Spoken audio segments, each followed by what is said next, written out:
Alright guys, today I wanted to talk a little bit about the Mossberg 100 ATR. This is a long action chambered in 30-06. Got this gun a couple years ago, right before they started changing the stocks and putting the adjustable trigger, so I got a pretty good deal on it. Really not too bad.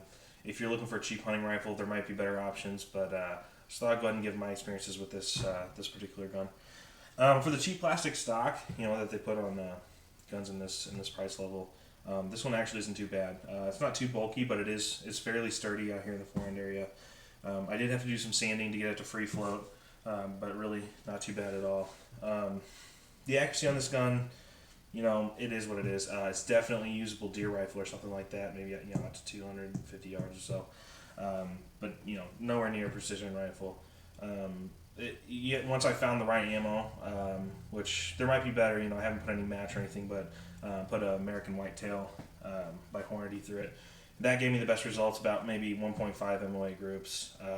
So definitely usable, not fantastic.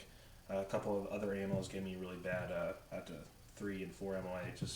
Just kind of depends. So that's not any match ammo or anything. That's your usable hunting ammo. So definitely, once you find the right ammo, it's usable.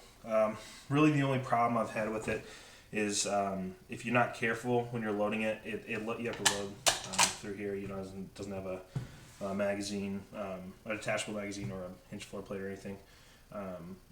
If you're not careful when loading, and also when cycling the action, you can get some jams. If you take time in loading and make sure you get full, good runs with the action, not a problem at all. So it's okay for that. Definitely a usable deer rifle. The only thing I've done to it, like I said, I free floated the barrel, which is supposed to be, but it was touching on one side and kind of opened up at the bottom a little bit. And then the trigger was awful on it. It was like 6 to 7 pounds, heavy, creep, really not very good. And about standard trigger job in general, just there was a pin that you have to grind off one end to get out. So that that took a little bit, and then you got to figure out how to get that back in. So the newer ones, like I said, that's why I think they added that adjustable trigger. But now I'll go ahead and show you the trigger. I didn't do anything with the over travel. It's not too bad, but it breaks pretty clean, about 3.5 pounds. I'll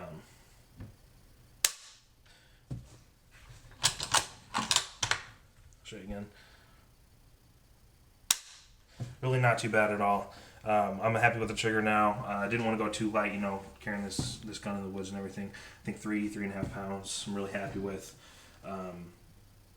I also painted the stock green. They most of them come with black stocks. I think they have a couple different options now, but really, I've been able to handle like the Savage Axis and a couple other guns, and I really think that this is kind of down there with the Remington 770.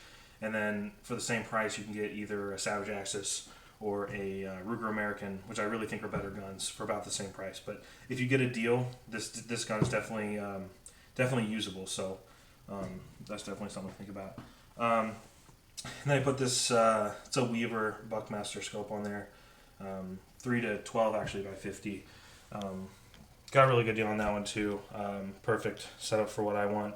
Iron sighter rings have held perfectly tight. These are the stock bases. One thing to note with how long this action is, you are going to have to either get a one-piece base or get a ring that offsets, most likely, unless you have a really long scope. But I use these high iron sighter rings, and they gave me the clearance to get my 50mm objective bell on there just fine. And then definitely, if you haven't looked at them, the Butler Creek scope caps are great. I actually got such a good size on this one. The front one is really good, tight seal. Back one's pretty good too. You just got to make sure you measure it and get maybe just a little bit smaller than what you measure, because the rubber will squeeze over them. So pretty happy with the gun. Definitely usable for the price I paid. So if you get a deal on one or something, definitely don't be afraid of it. But if you're going to buy one outright new, I would say take a look at the Savage Axis or the Ruger American series. So we want to head out to the range to give you guys kind of an idea shot it a little bit, on each out to 250 yards. Kind of did a more of a close up on the action so you could see it cycle, and then kind of some close up on some steel being hit at 100 and then 250 yards. So here's some videos kind of give you an idea of how this gun performs.